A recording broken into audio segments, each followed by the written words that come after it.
What's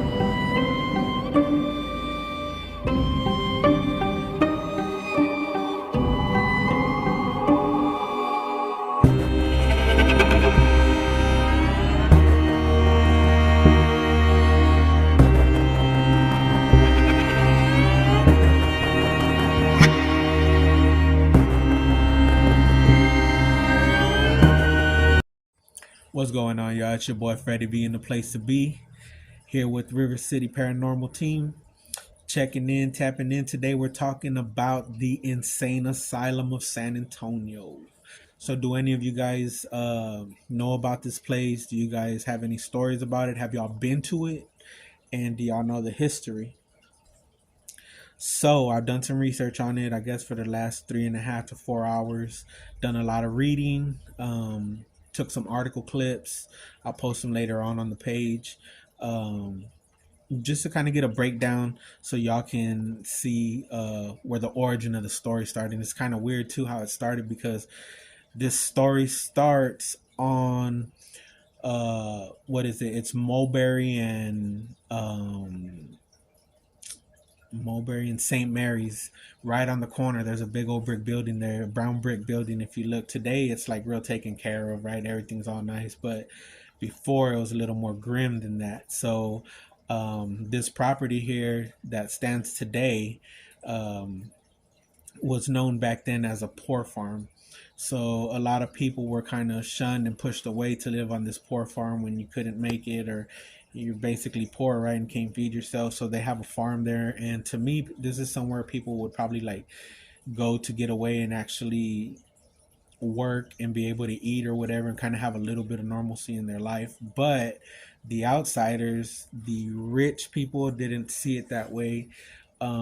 These people were like horribly looked down upon. I read some articles, like there was one that really stuck out though, because it showed a picture of a man sitting down, right, like old school, like very like 1800 type. I think, I'm sorry, not 1800s. Was it, I think 1861 to 1915 or something like that. But so check it out. This man, it was just a picture of him in some overalls or whatever, but the reporter that wrote about him just like shamed him so bad that he was basically like a worthless piece of life, you know what I mean? And I was just like, dang. So anyways, this poor farm um is owned by San Antonio and Bexar County.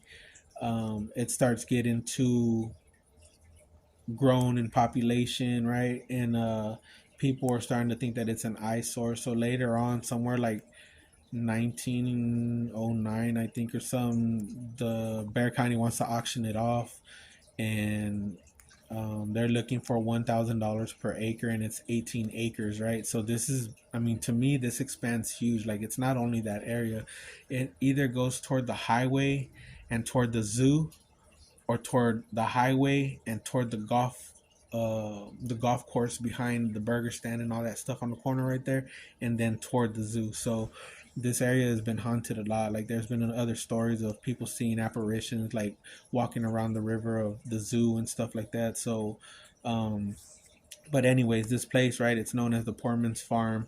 um there's a man there. His name is Henry Push. Henry Push is a resident that used to walk around this poor farm, talking to himself, and kind of deemed crazy, right, because of his actions, the way he was talking to himself. But I'm thinking in today's time, he probably had a medical illness. But back then, I mean, people didn't care, or even probably maybe even know, right? So this man's walking around constantly talking about death and suicide. And one day he passes a person who reported to a newspaper. His name is Sebastian Bass. Sebastian Bass is a sexton there on the property of the poor farm, digs up graves. So he's digging graves up, and one day Henry passes by him and says, "I want to be buried in this spot right here, this very spot, lot 129. And Mr. Bass kind of thinks like, I imagine so, right? And he probably says like, no, and he replies to Henry, uh, "I don't think you're gonna die anytime soon." And Henry says, "Watch, within 24 hours, I'm gonna die." Mr. Paxton ignores him and goes about his day, because this is something that is normal for Henry to be saying. So the next day, they find Mr. Henry Push hanging from a tree right outside the property of the poor farm. And, you know, there was another person by the name of, I have it here somewhere, Mr. Ernest Keshner. Mr. Ernest Keshner, he also stated to the papers that he's known Mr. Push for a little over a year. And Mr. Push, ever since he's known him, that he's always talked about death and suicide. So the scary thing to me about that is that here's a man that goes and tells somebody digging graves, hey, I want to be buried here. And the man tells him, you know, like, kind of just didn't pay him no mind and say, I don't think you're going to die anytime soon. And the next day he's found dead.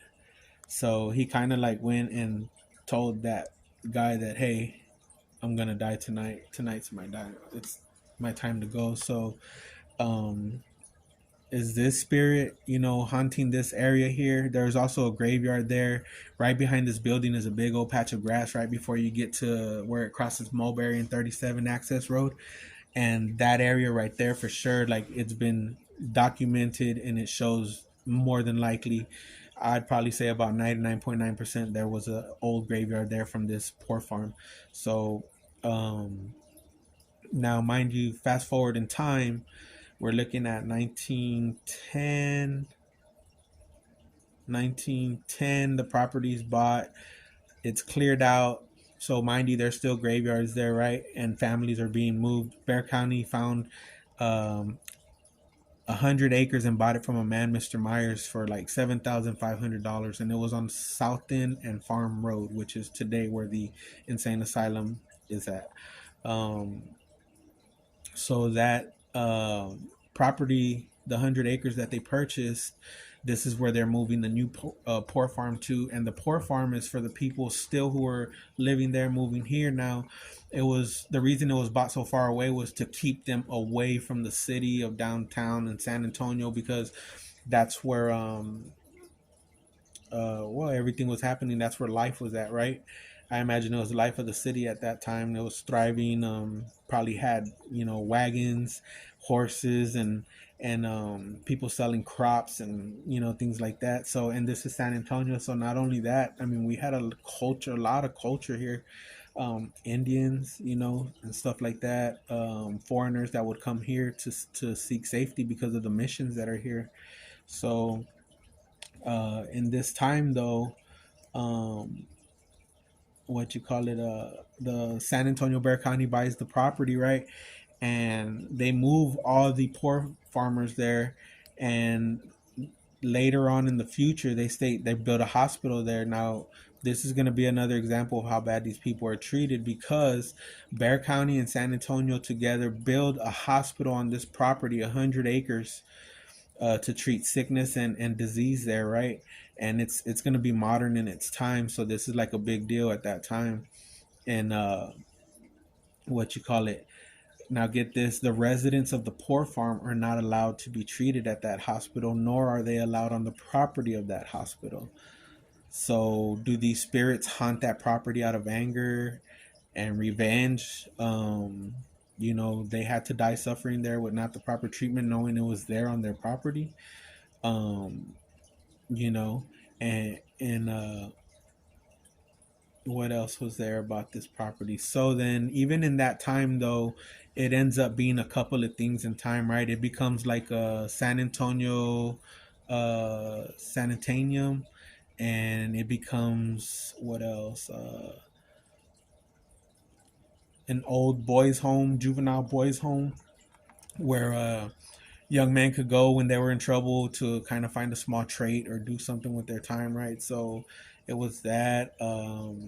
What else was it? There was a couple of other things. So I couldn't find anything that actually connected it to be called the Insane Asylum. What I did find, though, is one article that kind of stated, at one time, the San Antonio Bear County State Hospital was overpopulated, and they were looking for somewhere to put the overcrowding of people.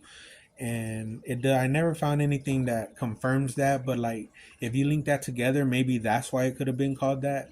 Um, did the state hospital um, house people there? They had the room for it, and it wasn't far away to transfer. So I mean, it kind of makes sense to me. But I don't know, y'all. Let me know what y'all think. That's just a little bit about the history of this story. There's a whole lot more. So what happens in today's time is that there's actually a Bexar County Sheriff Precinct building built right next to this, and it's kind of gated up. So what we're gonna do is go ask for permission to see if we can maybe get 30 minutes to an hour in there. Try to take some photos, maybe get some EVPs. If we're denied that access, what we're gonna do is just walk around the gate perimeter, because since we're not trespassing, um, and try to get EVPs that way, and maybe some photos toward the old abandoned buildings there. So y'all stay tuned. Be sure to join our group, share our group, tell your friends about our group. Y'all got any cool stories, any scary stories to share? Y'all get at us, man. Upload them on the page, and we'll be waiting. Y'all stay tuned, baby. River City.